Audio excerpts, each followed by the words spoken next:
Hoy en la Suprema Corte de Justicia de la Nación, los ministros y ministras, 4, evitaron que se declarara inconstitucional la ley eléctrica del presidente Andrés Manuel López Obrador. Sorprende la traición de Ana Margarita Ríos Farjat, la que fuera jefa del SAT, nombrada por el presidente, y le da la espalda desde su espacio como ministra en la Suprema Corte de Justicia de la Nación a este proyecto de nación del presidente Andrés Manuel López Obrador, y tal vez su objetivo más importante en el sexenio, que es la soberanía eléctrica, la soberanía energética de nuestro país. A eso hay que agregarle que la Cámara de Diputados ya ha convocado a 2 sesiones en Semana Santa para votar la reforma eléctrica. La Junta de Coordinación Política de la Cámara de Diputados acordó que la próxima semana convocará 2 sesiones para discutir y votar la reforma eléctrica. Esto pese a que las bancadas del PRIANREDE pidieron aplazar el debate para después de las elecciones. Mi querido Mauricio Cantú, como legislador estás ante esta oportunidad histórica. Estás en un momento estelar. Me queda claro de qué lado de la mesa estás tú, pero si hoy nos estábamos mordiendo las uñas debido a la traición de Ana Margarita Ríos Farjat, la ex directora del SAT, hoy ministra de la Suprema Corte de Justicia de la Nación, no me quiero imaginar cómo va a estar la discusión y votación de la reforma eléctrica en la Cámara de Diputados en plena Semana Santa. Ahí sí que vamos a estar mucho rezando, mi querido Mauricio. Así es, Vicente. Mira, lo voy a poner un poco burdo. Los panistas, priistas, emesistas, perredistas tienen dueño, y esos dueños son las empresas, son los que tienen el dinero, y eso es una realidad. Y no solamente se ve con diputados y senadores, se ve también con ministros de la Suprema Corte de Justicia de la Nación, en donde no son electos estos ministros por la ciudadanía. E inclusive, volvemos a Lorenzo Córdoba, fue electo por una camarilla que fueron los mismos que orquestaron el fraude del 2006 a nuestro presidente. ¿Cómo es posible que siga como consejero presidente del INE un personaje nefasto, un personaje que no siente a México, que realmente se burla? Todos escucharon el audio de cómo se burla de los pueblos originarios, y que sigue ahí en un puesto de responsabilidad. Por eso definitivamente viene la reforma electoral, y estos consejeros tienen que ser electos democráticamente por el pueblo. No puede volver a pasar la conformación que estamos viendo en el INE. Y ahora me pasaré al segundo punto. Voy a tocar 3 puntos. La Suprema Corte de Justicia de la Nación.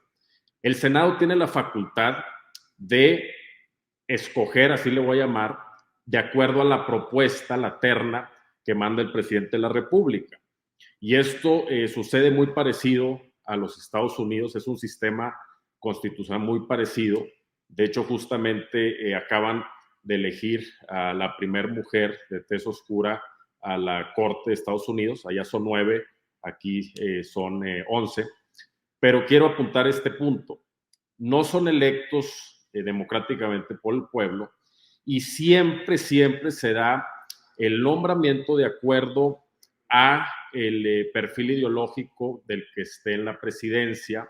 Y obviamente, si el presidente, tú mencionaste a la ministra Ríos Farjat, si el presidente le dio la confianza, si el presidente vio en ella un perfil que pudiera aportar ideas, pudiera aportar filosofía, porque a final de cuentas un jurista tiene que tener filosofía, tiene que tener esas bases que beneficien al pueblo, que beneficien a la convivencia armónica entre seres humanos, que realmente beneficien a la patria, Vicente.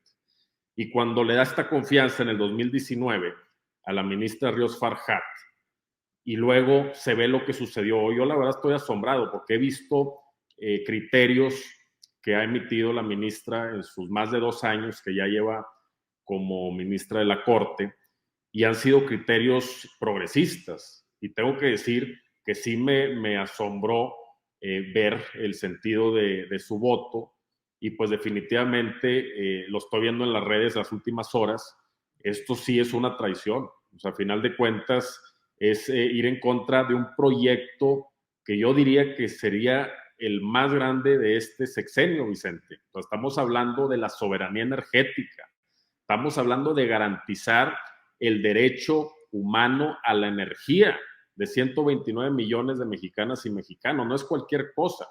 Y tú sabes, sin energía, pues no se pueden ejercer los demás derechos. Si la gente no tiene esta energía, esta electricidad, pues nada más imagínense, no se pudieran ejercer cualquier otro derecho y se paralizaría el país. En todos sus sectores se paraliza el país. No es solamente es un tema de política pública, es un tema de política de Estado y es un tema de seguridad nacional. Y que haya votado en contra, yo la verdad es que no lo entiendo, honestamente, Vicente. Y la realidad es que independientemente de que votó en contra, pues no se dieron los 8 votos para poder invalidar la ley de la industria eléctrica. Entonces esta ley se sostiene, Vicente, y ahora lo que queda es fijar la siguiente semana el marco constitucional, el artículo 25, 27 y 28, para que ya desde nuestra Constitución, de manera sólida, quede establecido esta reforma eléctrica, y ya tenemos la ley de la industria eléctrica que acaba de mantenerse firme, no es inconstitucional. Entonces, yo lo que me da gusto es que ya están convocando para el miércoles a las 11 de la mañana, es la cita, ahí en San Lázaro, en la Cámara de Diputados, que acude el pueblo, que ejerzan su derecho a presionar, a estar enterados, a ser un pueblo consciente, esta revolución de conciencias que se note esta semana, que pues espero que se queden en la Ciudad de México y puedan ir a la Cámara, e inclusive estaría bueno que se coloque una pantalla para que en tiempo estén viendo el debate que vamos a librar ahí en el Pleno. Yo preferiría que pudiera entrar la gente, todos al recinto, pero eso ya es un tema de mesa directiva y de resguardo parlamentario, pero sí por lo menos que toda la gente que se va a congregar en las afueras de la Cámara de Diputados este miércoles, que pudieran seguir las deliberaciones y que vean quién está a favor del pueblo y quién está a favor de las empresas, quién se deja mangonear, quién atiende intereses mezquinos, quién atiende al dinero y quién atiende a la patria. Esto es importante, lo que está mencionando el diputado Mauricio Cantú, Norman Pearl. Nos tocará, yo lo he dicho ya en varias ocasiones, a los medios independientes, porque no podemos esperar que los medios tradicionales exhiban a esos que pues batean para el mismo equipo que muchos de estos columnistas, presentadores y analistas, ¿no? Así como estamos señalando la traición de Ana Margarita Ríos Farjat desde su puesto como ministra de la Suprema Corte de Justicia de la Nación, así nos toca hacer seguimiento personal, seguimiento muy puntual de los legisladores la próxima semana en la Cámara de Diputados, Norman Pearl. Mira, con respecto a la ministra Ríos Farjat, yo puedo pensar que ella está actuando bajo un criterio muy particular que seguramente tendrá que justificar, pero también quiero pensar, viéndolo bajo otra perspectiva, que qué bueno que Raquel Buenrostro es tan buena, ¿no? Y ha venido haciendo un trabajo extraordinario que la verdad es que no se le extraña en el SAT, siendo esto un mecanismo de recaudación de impuestos institucional, necesario. Y bueno, por ese lado me gustaría pensar que ganamos con la salida de Ríos Farjat del SAT y que dentro de la Suprema Corte de Justicia se está debatiendo a través de intereses muy particulares. Yo quisiera tocar el tema específico de esta mañana. El presidente ha hecho una reflexión muy inteligente con mucha sagacidad acerca de con quiénes podemos contar. Si nosotros hablamos del PRI, bueno, pues con el PRI debemos de apelar a las razones históricas que tiene que honrar este partido, porque finalmente, y lo ha dicho el presidente, y lo hemos visto siempre, pues desde la época del general Lázaro Cárdenas y la nacionalización del petróleo o la expropiación petrolera, se entendió que nosotros teníamos que defender como población el futuro energético de nuestro país. Sucede lo mismo en 1960 con el presidente López Mateos. Pero me llama mucho la atención la forma como descarta la posibilidad de contar, cuando menos con un diputado del PAN, porque el PAN tiene un sentido, es decir, y lo explica de una manera muy sucinta el presidente cuando habla de los propósitos del PAN. Sí, cuando hablamos del PAN, hablamos de un partido de ultraderecha que nace en contraposición a los cambios que estaba ejerciendo el presidente Lázaro Cárdenas. El PAN nace en 1939, le explica el presidente, y nace con ese propósito, no de contrapeso político, no, nace con el propósito de establecer una ideología específica. Es muy importante leer un libro que se llama La raíz nazi del PAN. Es decir, el PAN, especialmente sus fundadores, como Manuel Gómez Morín, pues son personajes que trabajaban para las empresas petroleras en los años 30. Y después, cuando se viene la expropiación petrolera, ellos se someten al camino que establecen la industria petrolera extranjera para poder someter a petróleos mexicanos que nace después. Pero ¿qué pasa en este caso? Que este libro de nuestro amigo Rafael Barajas, el Fisgón, a quien mando un saludo donde quiera que se encuentre, un tipo de primer nivel, lo hace para descubrir quién es el PAN. Es decir, el origen del PAN, especialmente el origen de Manuel Gómez Morín como el gran líder del PAN, pues se da bajo premisas ideológicas muy claras. Él era un hombre confesional, era un hombre que creía en juntillas en el poder necesario de la iglesia, que detestaba a los grupos sociales minoritarios, que establecía condiciones de preponderancia de algunos de las minorías sobre los demás. Es decir, no ha cambiado mucho. La idea básica del PAN, desde que nace, es poder, desde entonces, apoyar los intereses del extranjero. Entonces, tenemos que entender perfectamente bien cuál es el sentido de un partido político, más allá de su declaración de principios. Porque todas las declaraciones de principios de los partidos son maravillosos, pero la esencia, el propósito, lo que impulsa al PAN es poder defender a unos cuantos, es defender a los poderosos, ¿no? Antes era con la Iglesia Católica, después esta fue perdiendo cierto poder, y después se van apropiando los empresarios del gobierno, de los gobiernos, van eligiendo gobernantes, como es el caso de Televisa con Peña Nieto, por ejemplo, y nosotros nos damos cuenta que ya ha cambiado la correlación de poderes, ¿no? Ahora ya no es nada más la iglesia, ahora es la iglesia con un grupo empresarial que se fue inventando o desarrollando con el tiempo. Entonces, no podemos esperar que ningún miembro de Acción Nacional, simplemente por razones ideológicas, pueda intentar defender al pueblo. ¿Sí?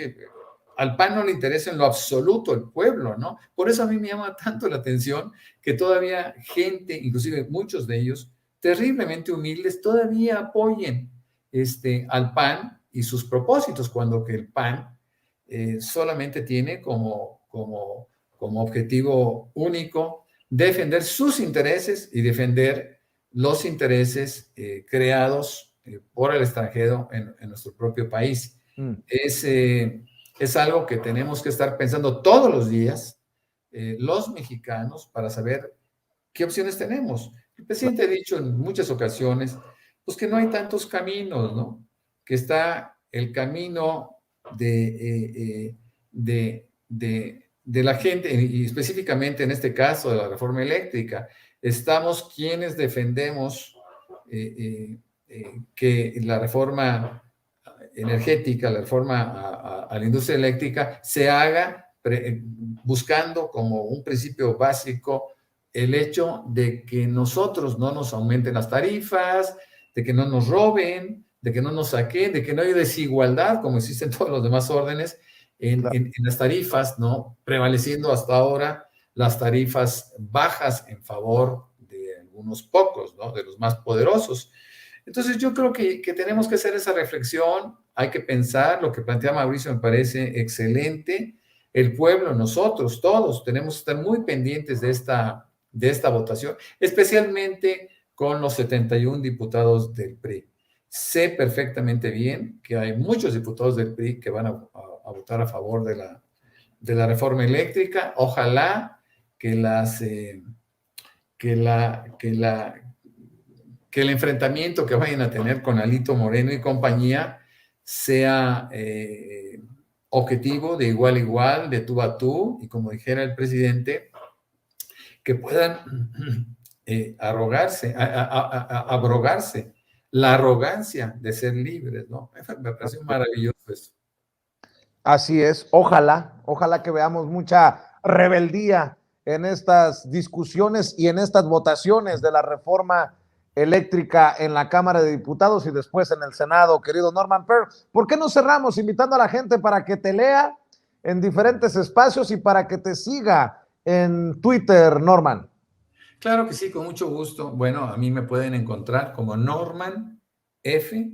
Pearl, en Twitter, y de la misma manera en Facebook, en la cuenta personal y en mi cuenta de fanpage, como se le llama.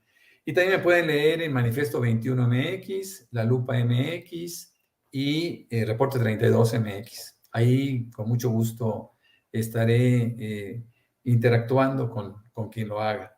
Un saludo a Mauricio, un agradecimiento a ti, y bueno, pues estamos como siempre a tus órdenes. Gracias, Norman. Y hoy más que nunca es importante estar al pendiente de lo que publican los legisladores. Por eso te pido, diputado Mauricio Cantú, que cerremos invitando a la gente para que te siga en tus redes.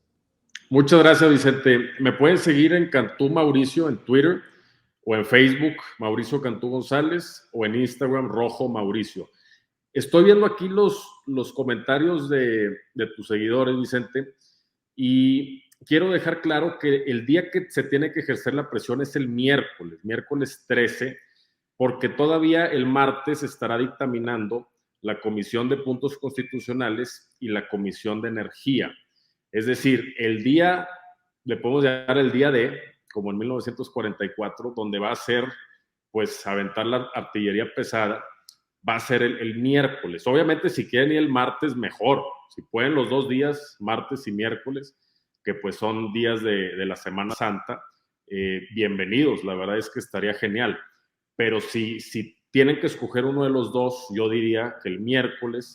Vi que Meme Yamel convocó, va a estar ahí con Citlali y otras personas en la Cámara, y van a estar a partir de la mañana del 13, del día miércoles a las 10, pero pues como ustedes quieran. Y nada más si me das un minuto para comentar algo que dijo Norman, es imperdible el libro del Fisgón. El PAN tiene una raíz nazi en el 39 en reacción a la política social del general Cárdenas. Y estos personajes que muchos los tienen en un pedestal, como Gómez Morín, ellos creían que el fascismo, creían que Mussolini, que Hitler, que tenía una política benéfica para sus países, una política de Estado, y lo veían bajo una óptica de desarrollo nacional que no tiene nada que ver con la realidad. Y obviamente, pues, si atendemos a ese comienzo y atendemos a la manera de pensar en donde no hay tolerancia de este grupo hacia gente que piensa distinto, hacia gente que decide vivir bajo una dinámica distinta, pues entonces obviamente no le han aportado y no le están aportando nada bueno al país. Lo bueno es que ya la gente está muy consciente y ya no votan por ellos. Y yo creo que nunca más el pueblo de México se va a ir con la finta de estos personajes.